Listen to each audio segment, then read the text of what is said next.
А теперь об одном из самых раздражающих вредителей для человека. Причем это растение раздражает как в прямом, так и в переносном смысле – амброзия. Сейчас наблюдается пик ее цветения. Она может расти где угодно, приводя в ужас аллергиков. В целях борьбы с сорняком сотрудники Россельхознадзора регулярно проводят рейды. На этот раз проверки прошли в Насыркорте. Там зеленая напасть разрослась весьма вольготно. О способах борьбы с вредителем репортаж Зелимхана Калоева. Ингушетию атакует амброзия. Здесь, на одной из улиц Назрани, и вовсе целая джунгли этого добра. Высота травы достигает 4, а то и 5 метров. С виду безобидное растение на самом деле очень опасно. Эффективной защиты от сорняка не существует. Вот и жители улицы Южная это прекрасно понимают. Поэтому и забили тревогу, обратившись в Россельхознадзор. И аллергические последствия – только часть проблемы. На той неделе заползла прямо во двор к детям змея. Это хорошо, что днем. На той неделе сын вышел, в обед приехал, вышел, змея по двору гуляет. Это бедно плохо. Всех карточки ждешь, а самое надо, МЧС, телефон тихо, не души. Ах, берешь, тихо, что ты здесь? А и собаки бегают, и собаки. Посмотрите, целый лес. И такие нежданные гости заставляют жителей в буквальном смысле опасаться за свое здоровье. Еще больше за своих детей. Зеленая напасть из Северной Америки становится в это время настоящим испытанием для многих. Залихан Цурова раньше не страдала аллергией. Теперь же симптомы неутешительные. Масхан супрастин милыш в последнее время лила в жизни аллергии цахан сагесо. Уже все-таки и старость, и все. И вот цантепар даяна даяхитиш, амброзия даяхиждак.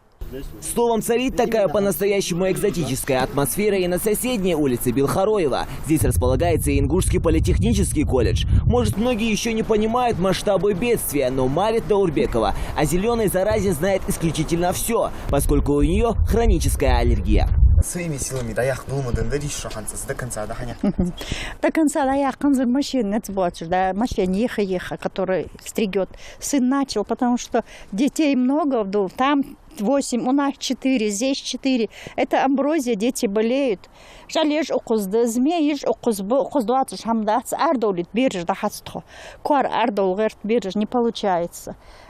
Администрации антохер, МЧС, телефон тихай ох, никаких действий не принимается. Своими силами, что возможно было, мы сделали, а дальше машин еха до сартхас. Территория, где разрослось это растение, больше напоминает лес. Аллергия может появиться у тех, у кого ее не было и в помине. В стране от нее страдает каждый третий житель. Ветер подхватывает миллиарды пыльных зерен, после чего они разносятся на несколько километров. Поэтому бить тревогу стоит не только местным жителям. А кто ответственен за состояние этих участков, специалистам уже известно. Да, мы находимся на территории, административной территории Насыркорская. Насыркорская. Вот им принадлежит вот эта улица Ичись Дождяни. Вот сейчас мы прямо пойдем к ним, выдадим предписание, чтобы они все это убрали. Но помимо этого мы направим письма и в прокуратуру, и правительство Республики Ингушетия, и Назранский район, и город Назрань. В том, что здесь творится безобразие, и что этого не должно быть. Сотрудники Россельхознадзора просто наблюдать за всем происходящим не собираются. Сперва наведались в администрацию Насыркорта. Заказать мне, собрать я волосы, там, может, я успею, не успею, но завтра в любом случае не вас. Смысл вы работали не в том, что вас наказать, а чтобы убрали.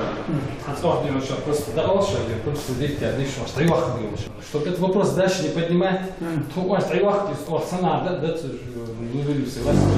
Хорошо, договоримся. День-два, а завтра, послезавтра, после, это верите к самому гяту. Сотрудники Россельхознадзора предупредили, если через 2 дня ситуация не изменится в корне, меры по закону будут предприняты самые суровые. Рейды, в свою очередь, ведомство планирует проводить повсеместно. Поэтому инспекторы советуют ответственным службам заняться уборкой на своей территории. Это касается как местных властей, так и жителей. Зелимхан Калоев, Гапурчех, Киев, Новости 24.